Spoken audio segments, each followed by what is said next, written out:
চট্টগ্রামের পটিয়ায় দুর্গন্ধযুক্ত বর্জ্য খালে ফেলে পরিবেশ দূষণের প্রতিবাদে এবং প্রতিকার চেয়ে মানববন্ধন করেছেন এলাকাবাসী।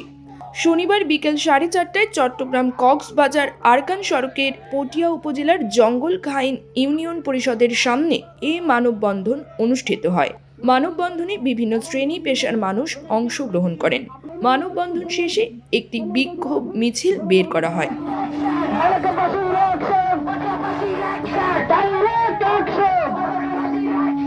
ভুক্তভোগী এলাকাবাসীর অভিযোগ, ফুলকলি ফ্যাক্টরি তাদের বর্জ্য পরিশোধন না করে সরাসরি সার্জেন্ট মহি আলম খালে ফেলছে। এতে খালের পানি দূষিত হয়ে দুর্গন্ধ ছড়াচ্ছে এবং রোগ জীবাণু ছড়ানোর আশঙ্কা তৈরি হয়েছে। অভিযোগ রয়েছে, এলাকার কথিত চাঁদাবাজদের ম্যানেজ করেই ফুলকলি তাদের পরিবেশ বিরোধী কার্যক্রম চালিয়ে যাচ্ছে। এর প্রভাবে পুকুরে মাছ চাষ এবং কৃষি জমিতে চাষাবাদ সম্ভব হচ্ছে না। স্থানীয়দের দাবি, ফুলকলি ফ্যাক্টরিতে ইটিপি প্ল্যান থাকলেও তা সচল নয়। নিয়ম অনুযায়ী ইটিপি পরিচালনার জন্য প্রকৌশলী থাকা বাধ্যতামূলক হলেও প্রতিষ্ঠানটিতে কোনো প্রকৌশলী নেই। পরিবেশ অধিদপ্তরের দোহাই দেন না কেন, আপনাদের যেই পরবর্তী প্ল্যানিংগুলো আছে, পানি যদি আপনারা নিষ্কাশনটা যদি সুন্দরভাবে সমাধান করেন, তাহলে আমাদের এখানে আর কোনো মানববন্ধনের দরকার হবে না। মানববন্ধনে সংক্ষিপ্ত বক্তব্য রাখেন যুবনেতা ওহিদুল আলম, বিএনপি নেতা আবু বক্কর, মুহাম্মদ কুদ্দুস, ছাত্র প্রতিনিধি শওকত হুসাইন, সালাউদ্দিন চৌধুরী, আমির হোসেন, মাইনুদ্দিন, শাহেদ, রাকিব, মাহবুব উল্লাহ এবং আবু সিদ্দিক। কৃষকদের জমি নষ্ট করে, ফসল নষ্ট করে আপনারা গুটি কয়েক চাঁদাবাজকে চাঁদা দিয়ে ব্যবসা করবেন, ওই কথা আপনারা এখান থেকে ভুলে যান। আমরা চাই ফুলকলির এই বর্জ্য স্থায়ীভাবে সমাধান। অনতি বিলম্বে বিকল্প কোনো যদি ব্যবস্থা না করেন, তাহলে অনির্দিষ্টকালের জন্য এই ফুলকলি ফ্যাক্টরি বন্ধ হয়ে যাবে এবং এলাকার জনসাধারণকে নিয়ে যত রকমের আইনিভাবে প্রসেসিং করতে হয় আমরা সেই পথেই যাব। কোন অন্যায়কে আমরা এখানে প্রশ্রয় দেব না।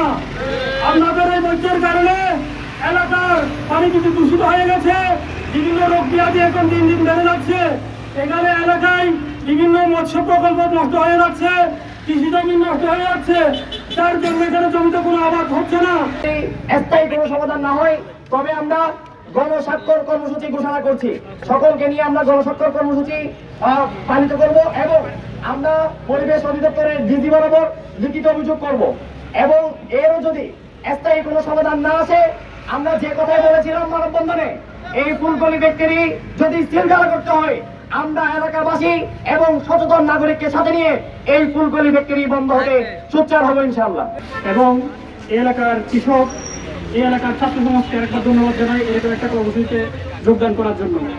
আমরা 5ই আগস্টের পরে পটিয়ার জন্য সর্বপ্রথম যে কর্মসূচি গ্রহণ করেছি সেটা হচ্ছে এই ফুলকলির বর্জ্য নিষ্কাশনের সঠিক ব্যবস্থার জন্য তাদের কাছে আমরা আবদার করেছি, আবেদন করেছি, কিন্তু তারা আমাদের এই আবেদনকে সহজ সরলভাবে নিয়ে আমাদেরকে একেবারে তুলে করে আমাদের ছেড়ে দিয়েছেন। দেখতে পাই নাই, কিন্তু এই ফুলকলি আমি বক্তব্য নিয়ে জেনেছি, এই ফুলকলিতে এই এলাকার সন্তান 200-এর কাছাকাছি মানুষের কর্মসংস্থান হয়েছে, সেটার জন্য ফুলকলিকে ধন্যবাদ। সেই কর্মসংস্থানের অজুহাত দিয়ে আপনারা 50,000 মানুষের পেটে লাথি মারতে পারেন না। এই অঞ্চলে এই ফুলকলির আশেপাশে 50,000-এর অধিক মানুষ বসবাস করেন, তাদের জীবন এখন স্বাস্থ্য ঝুঁকির মধ্যে রয়েছে, শিশুদের জীবন স্বাস্থ্য ঝুঁকির মধ্যে রয়েছে। তারই পাশে রয়েছেন একটি প্রাথমিক এবং উচ্চ বিদ্যালয়, এখানে কোমলমতি শিশুরা পাঠ গ্রহণ করেন, তাদের জীবন স্বাস্থ্য ঝুঁকির মধ্যে রয়েছে। সেজন্য ফুলকলির প্রতি আমরা বিরোধিতা করে নয়, তাদেরকে প্রথমে বন্ধুসুলভ আচরণ করতে চাই। আপনারা এটা যথোপযুক্ত ব্যবস্থা করুন, না হয় ছাত্র জনতা এই অঞ্চলের এই জনপদের মানুষজন নিয়ে আমরা আপনাদের ফ্যাক্টরি সিলগালা করতে বাধ্য হব। পরিবেশ দূষণ মানুষের ক্ষতি করে কোনো কারখানা চালানো সম্ভব নয়। আমরা এলাকাবাসীর মাধ্যমে সকল সিন্ডিকেটকে আমরা প্রতিহত করব। আমরা এবং ফুলকলির বর্জ্যের প্রতিবাদে আজকের মানববন্ধন।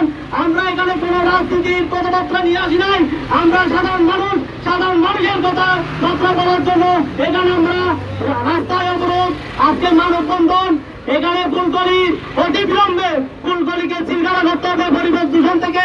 এখানে কৃষকরা চাষাবাদ করতে পারতেছে না, পুকুরে মাছ চাষ করতে পারতেছে না। পাশাপাশি আমাদের পিছনে আমাদের স্কুল আছে